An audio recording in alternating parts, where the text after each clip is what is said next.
Hello everyone, welcome back to my YouTube channel banking with NJ. आज का video शुरू करने से पहले मैं अपना एक छोटा सा इंट्रोडक्शन देना चाहती हूँ। मेरा नाम नंदिनी जोशी है और लास्ट ईयर मैंने IBPS PO का एग्ज़ाम क्रैक करा है और मैं अभी ऑफिसर स्केल 1 की पोस्ट पर अपनी ड्यूटी सर्व कर रही हूँ। ये वीडियो मैं उन एस्पायरेंट के लिए बना रही हूँ जो कि अभी IBPS PO का प्री एग्ज़ाम देकर आए हैं और काफ़ी ज़्यादा कंफ्यूज हैं कि उन्हें मेंस की प्रिपरेशन कैसे करनी है, क्या उन्हें मेंस की प्रिपरेशन करनी है या नहीं, और अगर करनी है तो क्या रोड मैप होना चाहिए, क्या स्ट्रैटेजी होनी चाहिए। और मैं इस वीडियो में बात करूँगी कि मैंने क्या सोर्सेज फॉलो करे थे अपनी मेंस की प्रिपरेशन की जर्नी के दौरान। तो ये सारी चीज़ें मैं आपके साथ शेयर करने वाली हूँ। तो स्टार्ट करते हैं इस क्वेश्चन के साथ कि हमें मेंस की तैयारी करनी चाहिए। अगर सबकी लैंग्वेज में मैं कहूँ कि गुड अटेम्प्ट्स क्या होंगे, ये क्वेश्चन प्रीलिम एग्ज़ाम देने के बाद हर एस्पायरेंट के मन में ज़रूर आता है कि गुड अटेम्प्ट्स क्या होंगे, क्या मैं प्री क्वालिफाई कर पाऊँगा, क्या मैं मेंस में जा पाऊँगा या नहीं। मैं बस इतना कहना चाहूँगी कि आप में से जिसने भी 45 प्लस भी अटेम्प्ट करे हैं विद 100% एक्यूरेसी, वो ज़रूर मेंस की तैयारी के लिए आगे बढ़ सकते हैं।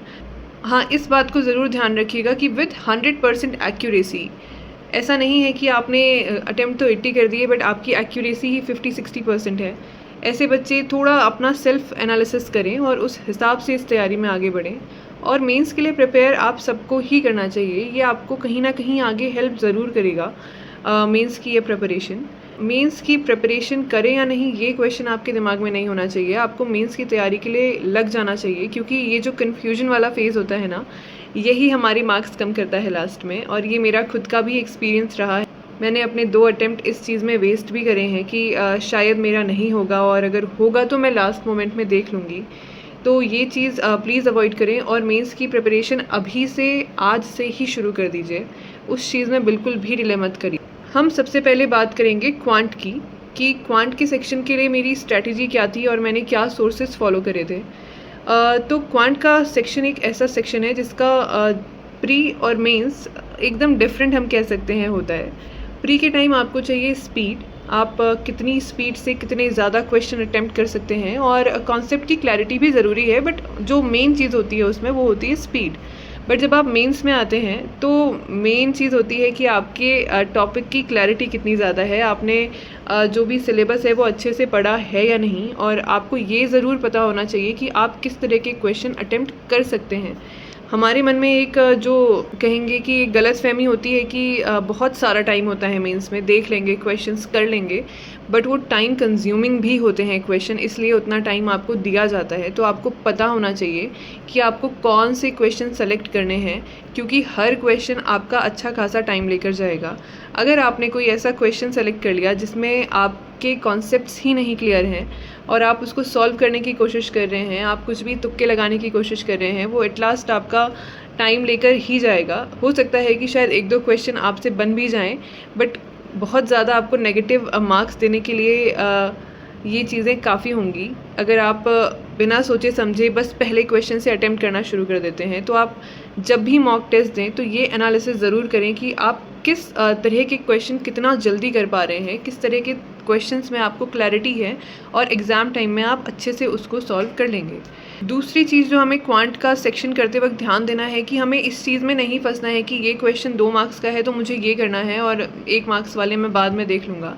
हो सकता है कि आप 1 मार्क्स के 10 क्वेश्चन कर पाएँ और आप 2 मार्क्स के सिर्फ 3 या 4, तो आपके लिए आपको ध्यान देना है कि आपको स्कोर करना है इसमें। हाँ, एक चीज़ मैं आप सबसे और बोलना चाहूँगी कि मेंस में जितनी ज़्यादा हो सके उतनी ज़्यादा लीड लेकर चलिए। लास्ट ईयर की जो कट ऑफ गई थी वो 69 पॉइंट समथिंग गई हुई थी। मतलब आपने बहुत लोगों से सुना होगा कि आप 10 प्लस की लीड ले लो या 20 प्लस की लीड ले लो और आपका सिलेक्शन पक्का, but it's not the truth. आप काफ़ी सारे ऐसे एग्जाम्पल देखेंगे जिन्होंने 10 प्लस 20 प्लस लीड लेकर भी अपना सिलेक्शन नहीं पाया है। तो आप जितना ज़्यादा लीड ले सको इसमें, उतना ज़्यादा आप मेंस में लीड ले लो, क्योंकि इंटरव्यू प्रेडिक्टिव बिल्कुल भी नहीं है। आपको नहीं पता कि आपका दिन कैसा होता है, वो जो भी 10-15 मिनट आपको मिलने वाले हैं वो कैसे होंगे, आप कैसा परफॉर्म करोगे। क्या पता आपका पैनल बहुत ही ज़्यादा स्ट्रिक्ट हो, मार्क्स ना देता हो, या आप ही वो क्वेश्चन ना बता पाएँ जो आपसे पूछे गए हों, या आप खुद को अच्छे से प्रेजेंट ना कर पाएँ, तो आप उस चीज़ में जाकर ऐसा मत सोचिएगा कि चलो मेंस तो हो गया, हम इंटरव्यू में देख लेंगे। इंटरव्यू बिल्कुल भी प्रोडक्टिव नहीं होता।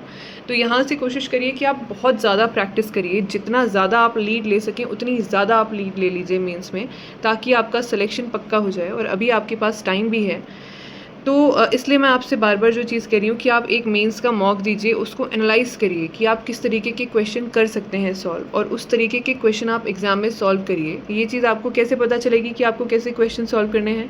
जितना ज़्यादा आप मॉक अटैम्प्ट करेंगे, जितना ज़्यादा आप उसे एनालाइज़ करेंगे, उतना ज़्यादा आपको क्लैरिटी होती जाएगी चीज़ों की।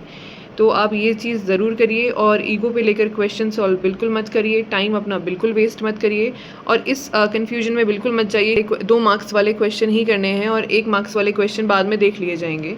तो प्लीज़ जितना ईजी क्वेश्चन जितना पहले आप सॉल्व कर पाएँ उतना पहले आप उसे सॉल्व कर लीजिए, क्योंकि जैसे जैसे टाइमर ख़त्म होता जाता है ना, एक प्रेशर बिल्ड होना शुरू हो जाता है, और जो क्वेश्चन आपको आ भी रहे होते हैं वो भी आप हो सकता है प्रेशर में आकर गलत कर दें या आप मिस कर दें। ऐसा क्योंकि मेरे साथ भी हो चुका है मेंस में। रीज़निंग में कोडिंग डिकोडिंग की एक पज़ल थी, और मैंने बस ये सोचा कि ये हो जाएगी मुझसे और मैं इसे लास्ट में करूँगी, क्योंकि वो मुझसे मॉक के टाइम में हो जा रही होती थी सॉल्व, और मैंने बाकी के सारे क्वेश्चन करे। लास्ट में वो कोडिंग डिकोडिंग की पज़ल सॉल्व भी कर ली। मेरे सामने वो क्वेश्चंस भी थे, मैं टिक नहीं कर पाई, वो सेक्शन क्लोज़ हो गया। मेरे 10 मार्क्स का क्वेश्चन मेरे आँख के सामने से यूँ चला गया। तो ये मिस्टेक बिल्कुल भी मत करिएगा, इसको अवॉइड करिएगा। अब हम बात करते हैं सोर्सेज़ की, कि मैंने क्वांट के सेक्शन के लिए कौन से सोर्सेज़ फॉलो करे। क्योंकि मैं एक मैथ्स बैकग्राउंड से बिलोंग करती हूँ, तो मेरे कॉन्सेप्ट काफ़ी हद तक क्लियर थे, मतलब मुझे मैथ्स में ऐसी कोई प्रॉब्लम नहीं आती थी। बट जो मेंस के क्वेश्चन थे उन्हें सॉल्व करने में बहुत ज़्यादा मुझे टाइम लगता था, या फिर बहुत ज़्यादा वो मुझे टफ़ लगते थे। और मैंने काफ़ी एजुकेटर्स से पढ़ा, बट मुझे इतना ज़्यादा, एक होता है ना कि आपको किससे समझ में ज़्यादा आता है, तो मेरे केस में वो हर्षल अग्रवाल सर थे। उनके आप वीडियोस देखिएगा, आई होप आप लोग भी उनसे कनेक्ट कर पाएँ, क्योंकि मुझे तो काफ़ी ज़्यादा हेल्प हुई है क्वांट के सेक्शन में उनसे। क्योंकि जैसे वो क्वेश्चन सॉल्व करना सिखाते हैं, या जो भी वो क्वेश्चन करवाते हैं, इवन यूट्यूब में फ्री मटेरियल मैं बोलूँगी, वो भी आप उनका देख सकते हैं। पूरी प्लेलिस्ट आपको उनके ही चैनल पे मिल जाएगी, और जैसे जैसे मेंस आता रहेगा आपको दिखेगा कि काफ़ी सारी वो वीडियोज़ निकाल रहे हैं, बहुत सारी प्लेलिस्ट उनकी होंगी मेंस से रिलेटेड। तो आप प्लीज़ उसे चेक करिए, आप जितना हो सके उतना सॉल्व करने की कोशिश करिए। और भी कोई भी सोर्सेज जो आपको कंफर्टेबल लगे आप उनको भी फॉलो कर सकते हैं, बट फॉर मी उनकी वीडियोज़ ने मुझे काफ़ी ज़्यादा हेल्प करी थी। तो मैं जो भी उनकी मेंस से रिलेटेड वीडियो आती थी, पहले मैं उसको पूरा देखती थी, क्योंकि उसमें वो तरह तरह के क्वेश्चन आपको सॉल्व करवाएंगे। एक उनका आई रिमेंबर एक वीडियो था जिसमें उन्होंने बहुत सारी DIs करवाई थी, एंड सीरियसली उसने मुझे काफ़ी ज़्यादा हेल्प करा था मेंस एग्ज़ाम में। मैंने मेंस एग्ज़ाम के 2 दिन पहले भी वो पूरा वीडियो वापस से चलाकर वो सारी DIs खुद से सॉल्व करने की कोशिश करी थी। तो ये मैं हमेशा करती थी कि पहले मैं खुद से वो क्वेश्चन सॉल्व करने की कोशिश करती थी। वीडियो जैसे प्ले हो रहा है, पहले मैं उसे पॉज़ करूँगी, उससे पहले मैं खुद से सॉल्व करने की कोशिश करूँगी। मुझसे नहीं होगा तो मैं उनका सॉल्व करने का तरीका देखूँगी, या वो कैसे कर रहे हैं। अगर मैं सॉल्व कर रही हूँ और मैं बहुत ज़्यादा टाइम भी ले रही हूँ, तो ऐसे केस में भी मैं एक बार ज़रूर देखती थी कि जो एजुकेटर हैं वो कैसे सॉल्व कर रहे हैं, और कैसे वो एकदम कम टाइम लेके उस क्वेश्चन को प्रॉपर्ली सॉल्व कर दे रहे हैं। तो ये सारी चीज़ें भी आप यूज़ कर सकते हैं अपनी स्ट्रैटेजी में। और कोशिश करिए कि सेक्शनल मॉक देने से शुरुआत करिए मेंस के, और प्रॉपर मॉक्स भी दीजिए, क्योंकि आपको बहुत लंबे टाइम के लिए वहाँ बैठना पड़ेगा। और ये हर एग्ज़ामिनेशन सेंटर में नहीं होता कि आपको अलाउ करते हैं वो वॉशरूम जाने के लिए। किसी किसी में करते हैं, किसी में नहीं करते हैं, तो यू नेवर नो। तो अपनी सिटिंग की हैबिट बढ़ाइए अब जितना भी आपके पास टाइम है, क्योंकि टेंटेटिव डेट आई गेस 12 अक्टूबर है, उसके आसपास ही आपका मेंस होगा। तो यहाँ से आपके पास अभी भी अच्छा खासा टाइम है। आप अपनी सिटिंग की हैबिट बनाइए, और आप अपना यहाँ से मेंस के मॉक्स प्रैक्टिस करिए। मेंस देने के पहले आपको 5 से 6 मॉक्स तो प्रैक्टिस कर ही लेने हैं। अब ऐसा भी नहीं है कि आप बहुत ज़्यादा मॉक्स ही प्रैक्टिस करते रहिए, अपने कॉन्सेप्ट ही ना क्लियर करिए, ये भी नहीं करना है।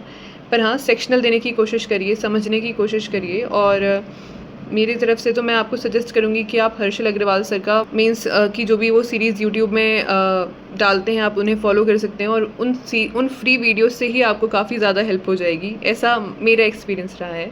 अब हम बात करते हैं रीज़निंग की। रीज़निंग मुझे था कि मैं काफ़ी अच्छा स्कोर करूँगी रीज़निंग में, बट वही जैसा मैंने आपको बताया कि मैंने बस मन में ये बना लिया कि ये क्वेश्चन तो मैं कर ही लूँगी और इसको मैं बाद में करती हूँ, पहले मैं सारे क्वेश्चंस और देख लेती हूँ।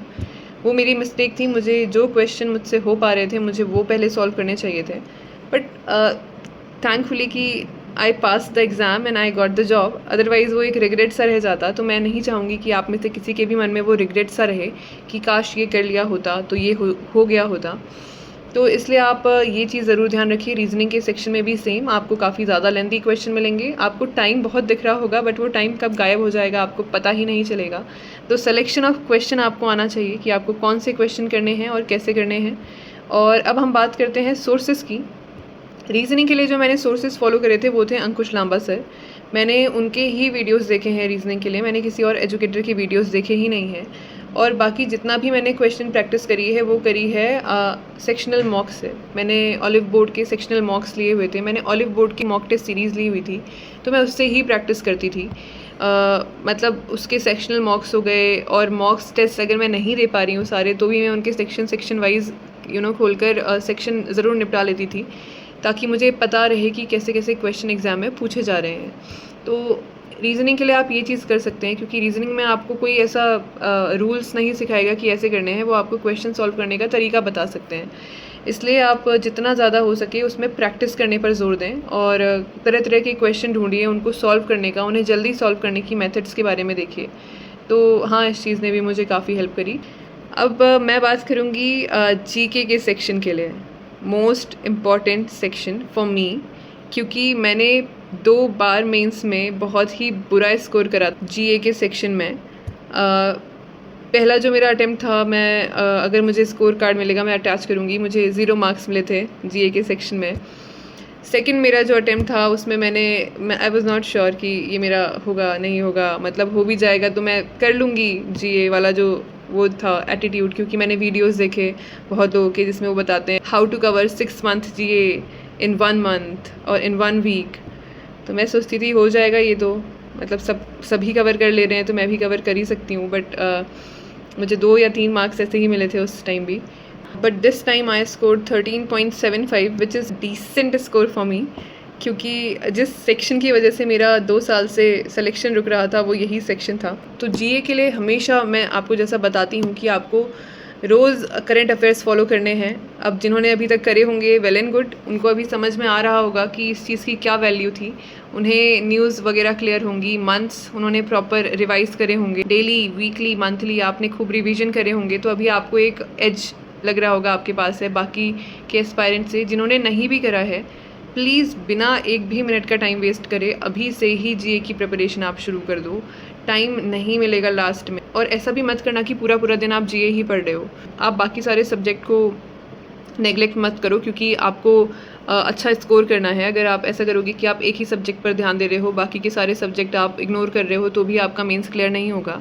आपको अब एनी हाउ टाइम मैनेज करके जीए का सेक्शन प्रिपेयर करना है। मैंने क्या सोर्सेज फॉलो करे थे अपनी प्रिपरेशन के टाइम में वो भी मैं आपको बता देती हूँ। मैं परचम क्लासेस से डेली सीए कंप्लीट करती थी अपना, और मुझे काफ़ी अच्छा लगता था जैसा ऋचा मैम परचम क्लास में वो डेली सीए की क्लास लेती हैं, वो जैसा एक्सप्लेन करती थी, वो निमोनिक्स से याद कराती हैं आपको जीए, तो वो बहुत हेल्पफुल था मेरे लिए।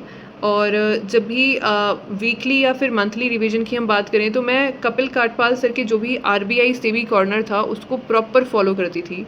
और अभी जो शायद चेंज हुआ है सिलेबस में उसमें मेंशन भी करा है जीए के सेक्शन में आरबीआई रिलेटेड न्यूज़ समथिंग, तो प्लीज़ आप वो वीडियो ज़रूर फॉलो करिए। उन्होंने उनके बहुत सारे आपको एक्चुअली वीडियोज़ मिल जाएंगे। उनका आरबीआई सेबी कॉर्नर हो गया, या फिर इंपॉर्टेंट स्कीम्स का वीडियो हो गया, या फिर बजट का वीडियो हो गया, तो वो सारे बैंकिंग के टर्म्स बहुत अच्छे से एक्सप्लेन करते हैं। आपको वीडियो देखकर अच्छा लगेगा, शुरुआत में बोरिंग लगेगा अगर आपने बिल्कुल भी करंट अफेयर्स नहीं पढ़ा है तो, बट इवेंचुअली आपको इंटरेस्ट आएगा और आपको एग्ज़ाम में हेल्प भी करेगी उनकी वीडियोज़। तो आप कपिल काटपाल सर की वीडियोज़ भी देख सकते हो। और बाकी मैं टेलीग्राम पर एक चैनल था अपरिचित, मैंने जीए का सेक्शन अपरिचित टेलीग्राम चैनल से भी बहुत अच्छे से प्रिपेयर करा। इम्पॉर्टेंट न्यूज़ भेजते थे वो उस चैनल पर, और उनके क्विज़ेज़ जो एग्ज़ाम के पहले भी उन्होंने कंडक्ट करवाए हैं, उन्होंने भी काफ़ी ज़्यादा हेल्प करी है। उससे भी काफ़ी डायरेक्ट क्वेश्चन आए हुए थे एग्ज़ाम में, और वो पीडीएफ भी प्रोवाइड करते हैं।